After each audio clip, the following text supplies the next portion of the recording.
Apat na pong bagong uri ng langgam ang natuklasan sa Mount Isarog sa Camarines Sur. Patunay lang daw yan kung gaano kayaman ang biodiversity sa Pilipinas. Saksi si Mav Gonzalez. May puti, madilaw-dilaw, reddish-brown, at may batik-batik o magkahalong mga kulay. Ilan lang yan sa 40 bagong species ng mga langgam na nadiskubre ng mga researcher mula sa Palawan State University at Harvard University sa Mount Isarog sa Camarines Sur. Ang special sa kanila is first they look ordinary and they look like the ants that we already know. Turns out they are mimics of those ants we already know. So kamukha lang sila pero hindi sila yun. Ang insects ay ngayon pa lang na pag-aaralan, marami pa tayong sikreto na hindi pa natin natutuklasan. Ayon kay David General na kabilang sa team na nakadiskubre sa mga bagong species, lumalabas daw na sa Pilipinas lang makikita ang mga langgam na ito. Very few people are interested in studying ants.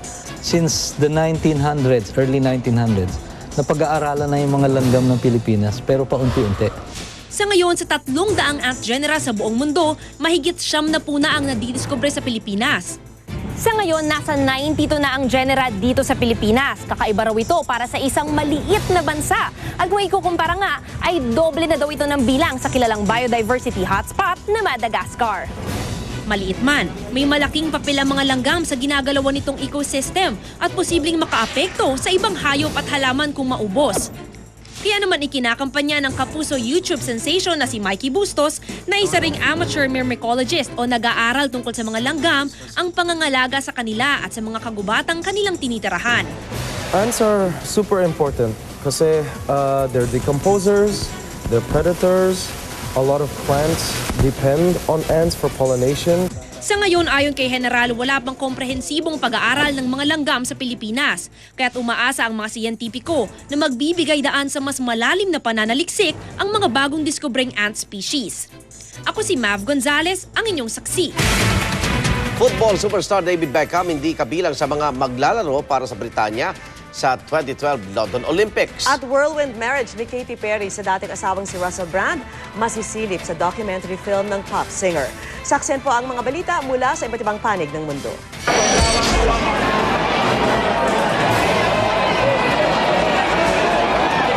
Sa gilas at liksi ng mga lalaking ito, sinong mag-aakalang lahat sila naka-high heels? Kung todo makeup at costume pa ang mga lumahok habang nag-uunahan sa finish line kung saan may kutsyon sa kanila'y naghihintay. 100% straight sila pero gustong magpakita ng suporta sa LGBT community kasabay ng taonang Gay Pride Festival sa Madrid, Spain. Nakatakdang isa publiko sa Buckingham Palace ang ilan sa mga diamond jewel at crown ni Queen Elizabeth II bilang bahagi pa rin ng Diamond Jubilee o ika-60 anibersaryo ng pag-upo niya sa trono. Kabilang dyan ang necklace at brooch na ito. Ang diamante ay isa sa mga pinakamalaki sa mundo. Ipakikita rin ang kwintas na sinuot ni Queen Elizabeth sa kanyang koronasyon. At ang diamond diadem, ang koronang mas madalas makita ng publikong suot ng reyna.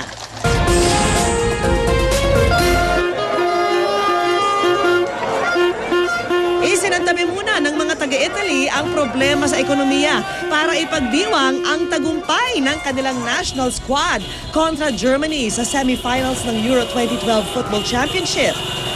Nakadalawang goal ang Italy sa kanilang makapigil hiningang laban sa Poland kumpara sa nag-iisang goal ng German squad.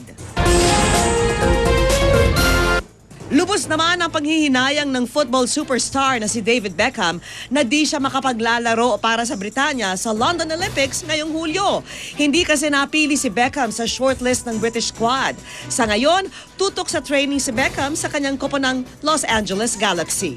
We know it's devastating for him, so I don't think we necessarily agree with the decision, but sometimes life does that to you. Sa showbiz saksi, nakatakda ng ipalabas sa susunod na buwan ang Katy Perry, Part of Me, ang documentary film tungkol sa buhay at career ng pop singer. Makikita rin sa pelikula ang whirlwind marriage niya sa dating asawang si Russell Brand na nauwi sa diborsyo. I think it was best that I captured it all because you can't always go back and get it. and I wanted it to be organic and natural. It's a lesson learned, and I hope that everybody has to know that obviously if you have problems, it's okay, and you're not alone in what you think are your unique problems. At kasunod ng kanilang diborsyo, posible raw magbago ang musika ni Katie. Well, I can't always be the candy queen. So maybe it's time for a little bit more meat and potatoes. Kung nasa na balita, ikaw taligan ng katotohanan, magkasama sa mga balitang walang kinikilingan. Walang pinoprotektahan, walang kasinungalingan, serbisyong totoo po lamang. Susunod na po ang tunay na buhay at ako po si Vicky Morales. Ako naman Arnold Glavio, hanggang sa Lunes, sama-sama tayong magiging saksi.